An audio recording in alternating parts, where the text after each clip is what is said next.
at the conclusion of my remarks, we'll take questions, and certainly they're going to be available to answer any questions you might want to direct to them or that require their knowledge. Unfortunately, there's not been a lot of change in the forecasted track or intensity of Hurricane Ida since our last press conference yesterday afternoon. So we're still looking at a very strong Category 4 hurricane making landfall, likely in Terrebonne Parish, tomorrow afternoon or evening. Now, the forecasted landfall is for 7 p.m. What I want to make sure people understand is that's the point at which the leading edge of the eye wall will cross from the Gulf onto land. At that point in time, about half of the storm is already over land. So don't listen to that and think you have until 7 o'clock tomorrow evening, but before the storm itself is going to be over land. That is not so. The wind speed at landfall is projected to be sustained in the neighborhood of 140 miles per hour. This is a very strong storm. Ben Schott of the National Weather Service is not here today. He is in New Orleans. He is working extremely hard, but I do have some of the most recent slides to put up and share with you. One of the things that you're going to see is just about the entire state is under some type of warning or watch. And so everybody out there needs to be very careful. I don't want folks who are further inland to be caught off guard because there's a potential for 110 mile per hour sustained winds as far north as the Louisiana-Mississippi line, but also from Lafayette through Baton Rouge to New Orleans and all points south, including the river parishes. And I would point out that 110 mile per hour wind, that is Category 2 strength winds. So that's a Cat 2 hurricane there. And so while the storm will weaken after it makes landfall, it is such a strong storm at the outset that it's going to be extremely powerful as far north as Baton Rouge and even further. We expect storm surge of 10 to 15 feet between Morgan City and the mouth of the Mississippi River, from 7 to 11 feet from the mouth of the river to Ocean Springs, Mississippi. And so if you just look at that geography, the storm surge will impact St. Mary Parish, Terrebonne Parish, Lafourche Parish, Jefferson Parish the most. But there will be impacts well away from that, and certainly Plaquemines Parish and St. Bernard will be challenged with storm surge as well. 8 to 16 inches of rain with locally higher amounts possible. And that higher amount could be 20 or more inches, and that's Sunday through Tuesday. And as a result, and by the way, there's a big confluence of all of these areas, but again, stretching from Lafayette through Baton Rouge over to New Orleans and points south, that's where they're expecting the heaviest rainfall. And you hate to make comparisons with other storms because every storm is different, but remember that last year with Laura, we had very strong winds extending through most of the state because of how strong it was and how large that storm was. Well, we're going to see something very similar with Hurricane Ida. With the rain amounts that I just mentioned, flash flooding is a very real concern, and this is a very large storm. One of the things the National Weather Service told us that from the center of the storm extending eastward, it could be up to 160 miles, and then another 120 or 130 miles over to the west. So you're looking at something that could be 300 miles long.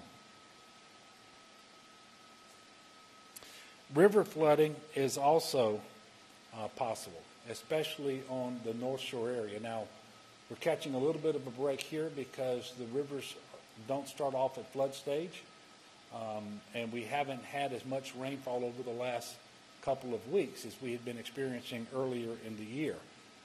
But it doesn't take many hours of rain that's falling at the rate that they're talking about before those rivers could be at flood stage. One of the things that we were told today by the National Weather Service during our Unified Command Group meeting is that they are extremely confident in the current track and the intensity as forecasted for Hurricane Ida. And you really don't hear them speaking very often about that level of confidence. So we can sum it up by saying this will be one of the strongest hurricanes to hit anywhere in Louisiana since at least the 1850s. We can also tell you that your window of time is closing. It is rapidly closing. And just like we said yesterday, by the time you go to bed tonight, you need to be where you intend to ride the storm out, and you need to be as prepared as you can be, because weather will start to deteriorate very quickly tomorrow. By 8 a.m., we expect tropical storm force winds to start to move into the inland across southern Louisiana. And while you've been preparing, so has the state, so has local government, and we have certainly had assistance from our federal partners. And I'll just give you some updates from state agencies at this time. I can tell you that the Department of Transportation has waived the hours of service for truckers responding to Hurricane Ida. I've been watching the traffic cameras across the interstate systems of Louisiana for much of the day. And part of the good news is that many people are heeding the evacuation orders, both mandatory and voluntary evacuation orders, and they are evacuating. This is causing some areas with high congestion. We just ask people to be patient. This is going to be part of the process. Everyone can do themselves a little favor by checking with 511la.org, or you can go to the 511LA app for traffic information, find out if roads are closed, if detours are in effect, and if alternate routes are needed. At the present time, we have 137 coach buses in place in Louisiana, spread from Lafayette across east towards the New Orleans area and multiple vehicle staging areas. The vast majority of these resources will be focused on southeast Louisiana. We also have 19 paratransit buses, and they've already been assisting in the evacuation of a number of nursing homes. We will have another 38 more coaches on hand by Monday.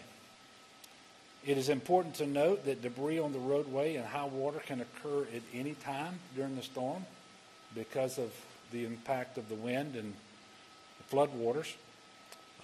DOTD crews may not be able to get to these locations to erect signs and barricades and provide warning before motorists experience these things. So please be mindful of this. Don't drive unless you have to once the weather gets bad. When there's water on the road and you're not 100% certain you know exactly how deep it is and what the current is, do not drive through it. Turn around. Don't drown. You should treat every down power line as if it's live and deadly.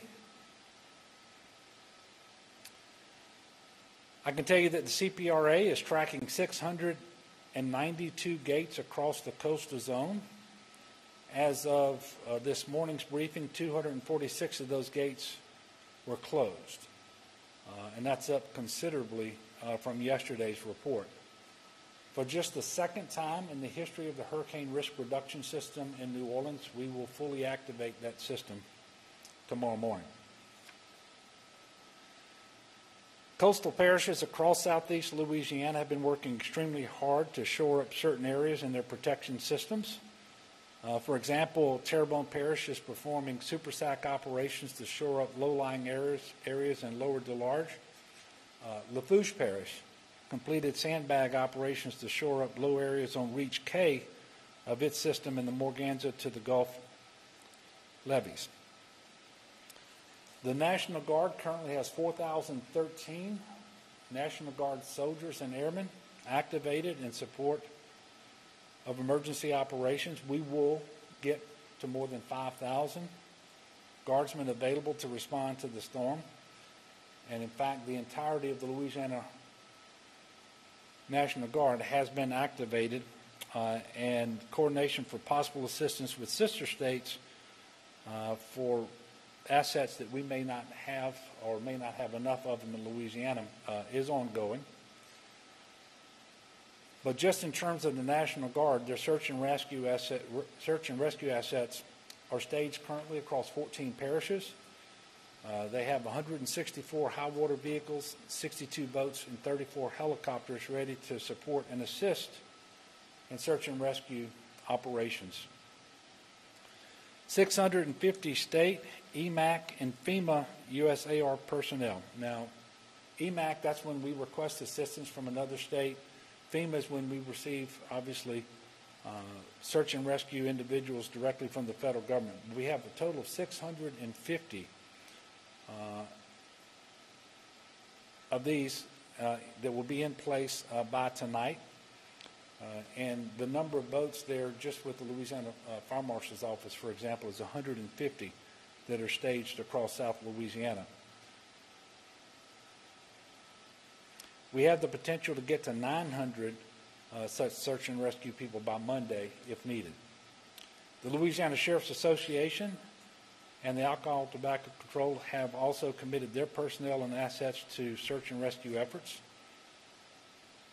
And the Fire Marshal's Office is also working with 2 volunteer boat search and rescue organizations as well as state partners, including the National Guard and Wildlife and Fisheries. And Wildlife and Fisheries currently has 169 agents with trucks and boats prepared, staged, and ready for movement.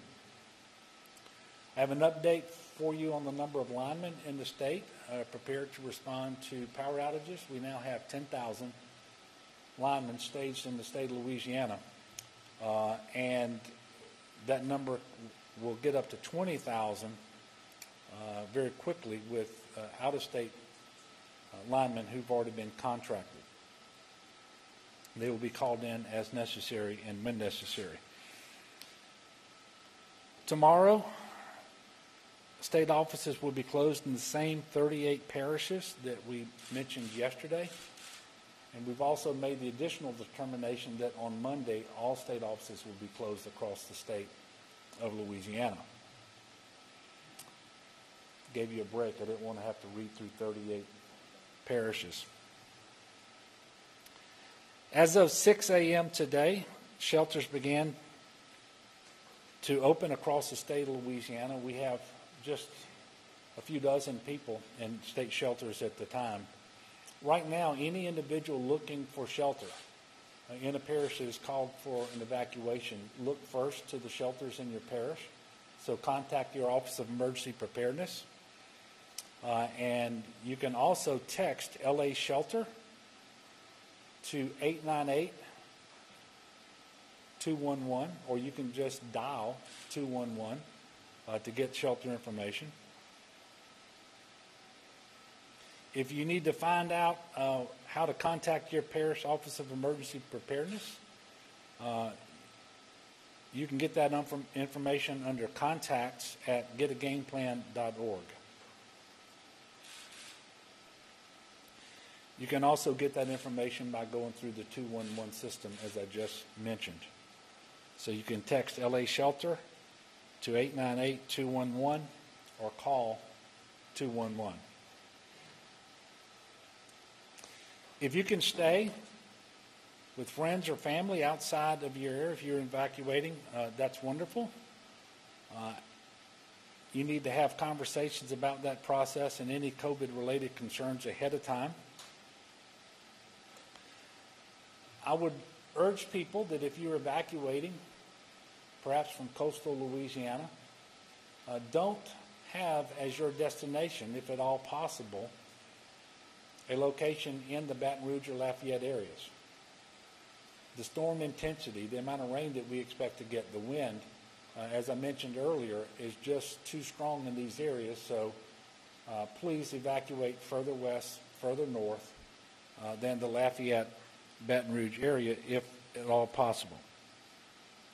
When you evacuate with essential items you're going to need if you're away from home for an extended period of time, including food, water, PPE, medicine, your pets. If you have questions about what you need to do to prepare to evacuate, to include any oxygen needs that you might have because of a health issue, you can call 211. I don't have all the COVID numbers for you today because it's a Saturday. We don't typically report them. What I can say is currently we have 2,450 individuals hospitalized across the state of Louisiana with COVID-19. And I'm very thankful that that's a drop. That's a drop of about 20% in the last 10 days. And that's very helpful going into this hurricane, especially since we know that the evacuation of our hospitals is not an option. But that still puts us in a very precarious position because that 2,450 people is still higher than the amount we had hospitalized at any time in the 3 surges prior to the current 4th surge. And as I close out and prepare to take your questions, I just want to talk to the people of Louisiana. I know that tomorrow, for many people, is a very difficult anniversary. It is the 16th anniversary of Hurricane Katrina. I'm also aware that it's very painful to think about another powerful storm like Hurricane Ida making landfall on that anniversary. But every storm is different. They all bring their own challenges. But I also want you to know that we're not the same state that we were 16 years ago. We have a hurricane risk reduction system in place because of the generosity of the people of the United States of America that we didn't have before. And outside of that hurricane risk reduction system, we also have tremendous investments in protection across South Louisiana with levees and gates and pumps. And having said all that, this system is going to be tested. There's no doubt. The people of Louisiana are going to be tested. But we are resilient and tough people. And we're going to get through this.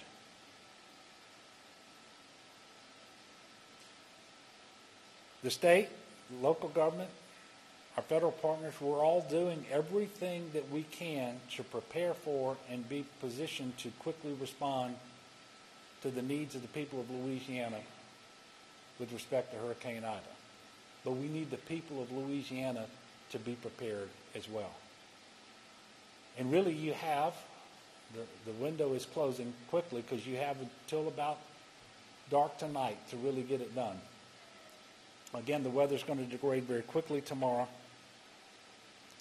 And by 7 p.m. tomorrow night, the northern half of Hurricane Ida should be over land.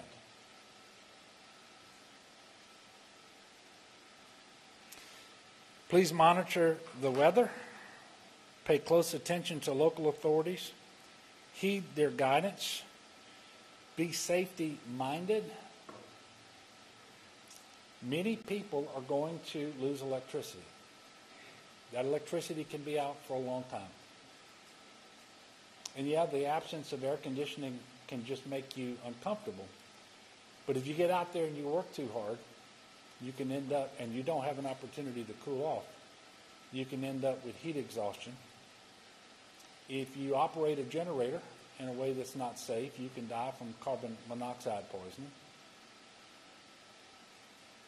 If you try to operate machinery like a chainsaw, for example, to clean up, and you're not accustomed to that, if you get up on a roof and you fall, all of these things, I'm saying these things because this is what's happened in the past, where the loss of life has resulted more from post-storm activities than from the storm themselves. So let's prepare, let's pray, let's be safe, and let's help one another. So please check on your elderly neighbors. Call your elderly relatives. If you've got special needs individuals who live around you, make sure you take a little time and check on them as well. So with that, I'll take questions. I'll say we intend to do a press conference again tomorrow at about 2 o'clock. We'll let you know if that changes. So we'll take some questions now, and you feel free to address your questions to me or to any of these individuals who are here. Anything? Okay. Well, we will be back at 2 o'clock tomorrow. Unless something changes, we'll certainly let you know. I don't need to drink this water, I don't think. But thank you all very much for continuing to cover this. And the work that the media will do over the next however many days will be incredibly important to keep people informed and to keep them safe. So I appreciate the work that you all do as well. So thank you all, and God bless.